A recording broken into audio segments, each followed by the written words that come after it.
कैसे हैं आप सब। इस पार्ट में पॉलिटिकल साइंस का एक इम्पोर्टेंट टॉपिक पॉलिटिकल पार्टीज यानी कि राजनीतिक दल के बारे में चर्चा करें। इसमें हमारा प्रश्न है, राजनीतिक दल की आवश्यकता क्यों है? क्या राजनीतिक दल के बिना शासन संभव नहीं? दूसरा हमारा प्रश्न है कि कितने प्रकार के दलीय व्यवस्था पूरा विश्व में है? तीसरा हमारा प्रश्न है कि क्या राजनीतिक दल में प्रतियोगिता आवश्यकता है, प्रतियोगिता की आवश्यकता है या इसके क्या फायदे हैं? तो आइए हम इन प्रश्नों को सॉल्व करते हैं। सबसे पहला हमारा प्रश्न था कि राजनीतिक दल की आवश्यकता क्यों है। अगर हम राजनीतिक दल की बात करते हैं तो राजनीतिक दल करते क्या है? जैसे कि हम जानते हैं कि एक देश में सभी बहुत सारे लोग हैं, सबके विचार अलग होते हैं, सबके विचार अलग हैं, उनके सुझाव अलग हैं हो सकते हैं। तो ऐसी स्थिति में सभी को एक करने का काम एक राजनीतिक दल के माध्यम से हम रख सकते हैं। जैसे कि सरकार के सामने अगर कोई बात रखना है तो सब अगर अलग अलग प्रकार से लोग रखेंगे तो सब अपनी बातों को अलग अलग प्रकार से रखेंगे। उसको एक सही रूप से प्रभावी रूप से रखना होगा तो राजनीतिक दल रख सकती है।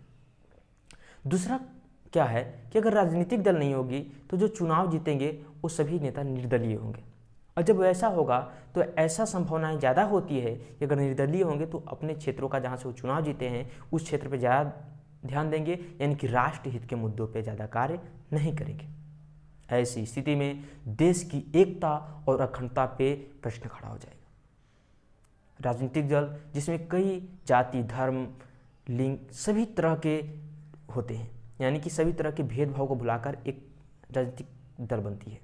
और ऐसी स्थिति में अगर अलग अलग प्रकार से निर्दलीय होंगे तो उसमें ये सब विभिन्नताएं बहुत ज़्यादा होगी, जिसके कारण एकता और अखंडता पे खतरा आएगा।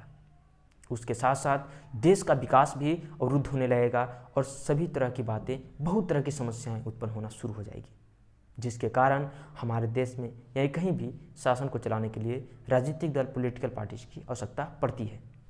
अब बात करते हैं कि राजनीतिक दल की विश्व में कितने तरह की राजनीतिक दल यानी कि दलीय व्यवस्थाएं हैं।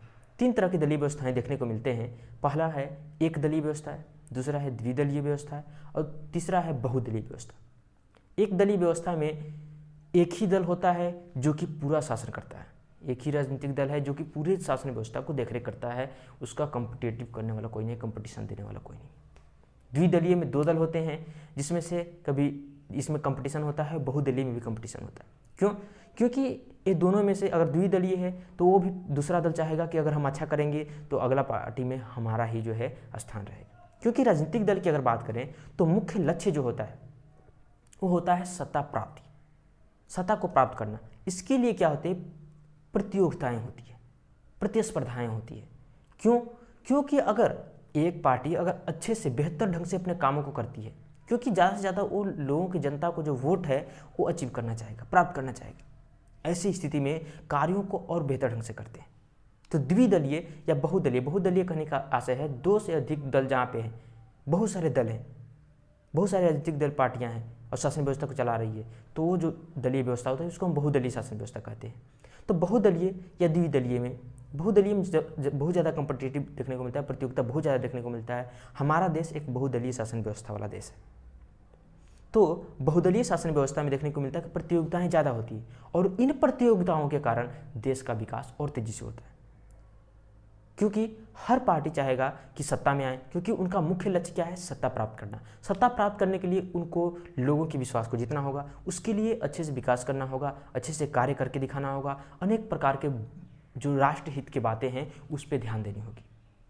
तो ऐसी स्थिति में निश्चित है कि प्रतियोगिताओं के कारण कहीं ना कहीं राष्ट्र हित में या देश के विकास में तेजी आती है, और इसके साथ साथ जो कमियां होती है इन प्रतियोगिताओं के कारण दूर भी की जाती है। बहुदलीय शासन व्यवस्था इसलिए बेहतर है क्योंकि यहाँ पे कहीं ना कहीं अनेक दल जो हैं वो अगर कोई सत्ता में दल है तो उसकी कमियों को उजागर करती है, अगर वो कुछ गलत कर रही है तो उसका विरोध भी करती है। तो इस प्रकार से इन राजनीतिक दलों की आवश्यकता है एक शासन व्यवस्था को संचालित करने के लिए, एक देश को चलाने के लिए और अनेक प्रकार कार्यों को नियंत्रित करने के लिए। तो इस प्रकार से इस पार्ट में हम इतना जानेंगे, अगले पार्ट में मिलते हैं फिर से। धन्यवाद।